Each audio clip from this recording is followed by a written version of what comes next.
नमस्कार।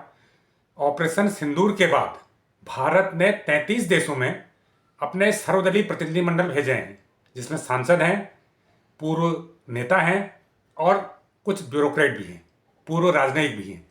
तो इसके पीछे भारत की क्या रणनीति है और कैसे भारत को इससे फायदा मिलेगा, कैसे वो पाकिस्तान की चाल को दुनिया में बेनकाब करेगा। और इसमें सबसे महत्वपूर्ण बात यह है कि भारत ने जैसे अमेरिका, रसिया, जर्मनी, फ्रांस, ब्रिटेन जैसे जो बड़े देश हैं वहाँ तो अपने प्रतिनिधिमंडल भेजा ही है, लेकिन छोटे देशों जैसे कांगो है, पनामा है, लातविया है, लाइबेरिया है, तो ऐसे छोटे छोटे देशों में भी अपने प्रतिनिधिमंडल भेजे हैं। आखिर ये छोटे देश भारत के लिए कैसे महत्वपूर्ण हो सकते हैं, इस पर भी हम विश्लेषण करेंगे। देखिए, ऑपरेशन सिंदूर के बाद जिस प्रकार भारत ने पाकिस्तान में आतंकी शिविरों के खिलाफ कार्रवाई की, ये उसका एक अधिकार बनता है, राइट टू रिस्पॉन्ड का अधिकार बनता है। भारत की जो कार्रवाई थी सिर्फ आतंकी शिविरों के खिलाफ थी पाकिस्तान में, और जब कार्रवाई भारत ने कर दी तो भारत ने पाकिस्तान को इससे अवगत भी करा दिया। लेकिन पाकिस्तान ने जवाब में क्या किया, हमारे सैन्य ठिकानों को हमला बनाया, जिसका भारत सरकार ने मुंह तोड़ जवाब दिया। और अब इस पूरे प्रकरण में जो सबसे बड़ी बात है कि पाक प्रायोजित आतंकवाद की बात है, वो अभी भी जस की तस है। तो इसलिए भारत सरकार ने निर्णय लिया कि जो पाकिस्तान का आतंकवाद है उसे वो पूरी दुनिया के सामने बेनकाब करके रहेगा।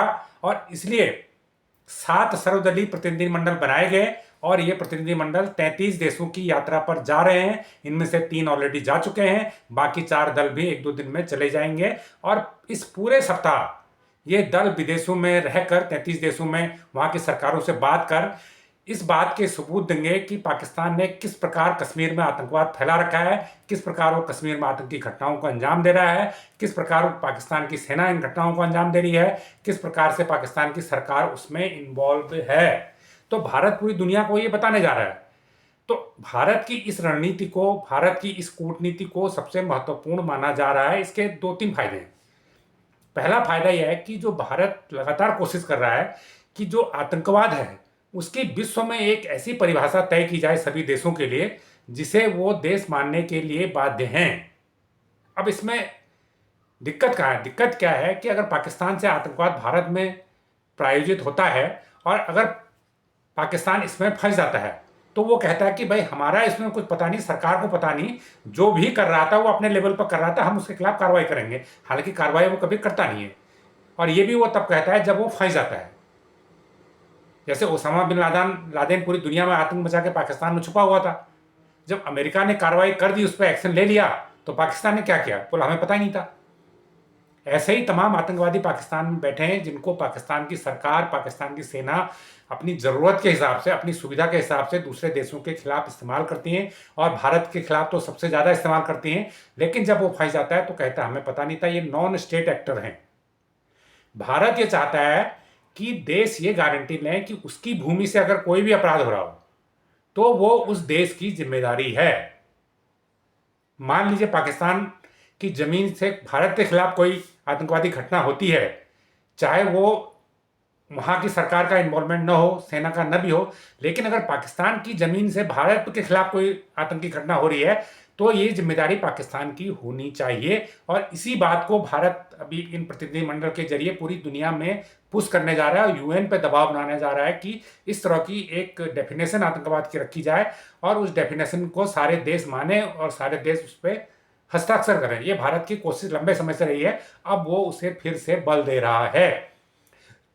अब अगर हम 33 देशों की बात करें तो इसमें अमेरिका है, जर्मनी है, फ्रांस, इटली, यूके, जापान और रसिया जैसे बड़े देश तो हैं ही, क्योंकि यही देश है जो पूरी दुनिया का जो ग्लोबल एक डिप्लोमेसी है वो तय करते हैं। तो इन देशों को ये बताना, प्रमाण सहित बताना भारत के लिए बहुत ज़रूरी है।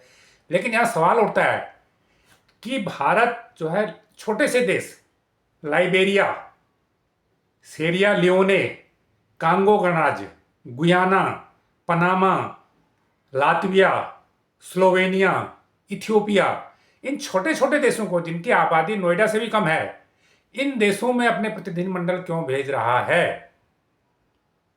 तो इसके पीछे भी भारत की सूझबूझ की रणनीति है, भारत की कूटनीति है। देखिए, ये छोटे छोटे देश बहुत महत्वपूर्ण हैं। इनमें से कई देश अभी संयुक्त राष्ट्र सुरक्षा परिषद के नॉन परमानेंट मेंबर हैं, और कुछ देश ऐसे हैं जो जिनका टर्म अगले साल आने वाला है, क्योंकि जो नॉन परमानेंट मेंबर हैं वो 2-2 साल में बदलते रहते हैं, और पाकिस्तान भी नॉन परमानेंट मेंबर है इस समय। तो पाकिस्तान को काउंटर करने के लिए भारत को ज़्यादा से ज़्यादा देशों की मदद चाहिए यूएन में, क्योंकि भारत ने ठान लिया कि इस बार लड़ाई लंबी होगी। तो इसलिए भारत इन छोटे छोटे देशों को भी अपने साथ खड़ा कर रहा है। जैसे जो छोटे देश की अगर बात कर, अल्जीरिया में भारत का प्रतिनिधिमंडल जा रहा है, छोटा देश है, लेकिन ये संयुक्त राष्ट्र सुरक्षा परिषद का नॉन परमानेंट मेंबर है। इसकी भूमिका भी संयुक्त राष्ट्र के प्रस्तावों में अहम हो जाती है। इसी प्रकार गुयाना भी अभी मेंबर है, पनामा भी अभी मेंबर है, सीरिया लियोने मेंबर है, स्लोवेनिया मेंबर है, यूरोप का छोटा देश है डेनमार्क, वहाँ भी भारत का प्रतिनिधिमंडल जा रहा है, अभी वहाँ पर विदेश मंत्री भी गए हुए हैं, तो ये भी मेंबर है अभी। और कुछ छोटे देश हैं जो अगले टर्म 2026-27 में मेंबर बनने वाले हैं।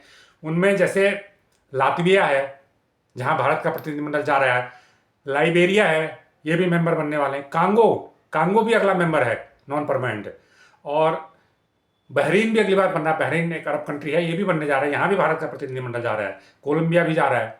तो ये जो छोटे छोटे देश हैं ये भी भारत के लिए महत्वपूर्ण है, क्योंकि इन